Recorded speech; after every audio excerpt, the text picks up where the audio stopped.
నేను కొట్టినప్పుడు ఆ బీటు అందంగా ముచ్చటగా డ్యాన్స్ చేయాలి అనే విధంగా మీకు వినిపిస్తూ ఉంటుంది. మీరు వాయించినప్పుడు కొంచెం తేడా అనేది కనిపిస్తుంటుంది. ఆ తేడా ఏందని ఈ వీడియోలో నేను ఖచ్చితంగా చెప్తాను.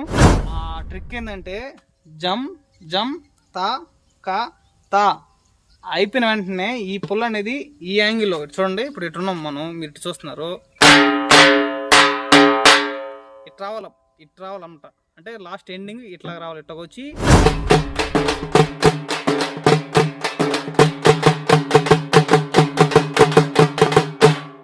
వీడొచ్చి 2వ క్లాస్, ఇప్పుడు వీడొచ్చి 3వ క్లాసు. 2వ క్లాస్ ఏంది 3వ క్లాస్ ఏంది మీకు అర్థమవుతుంది. ఒకసారి బాగా చూడండి. ఈ వీడియో పూర్తిగా మీరు చూడాలనుకుంటున్నట్లయితే మన యూట్యూబ్ ఛానల్లో తీన్మార్ మోహన్ కృష్ణ అని సెర్చ్ చేయండి, మన ఛానల్ వస్తుంది. అందులో నేను అప్లోడ్ చేస్తున్నాను, చూడండి.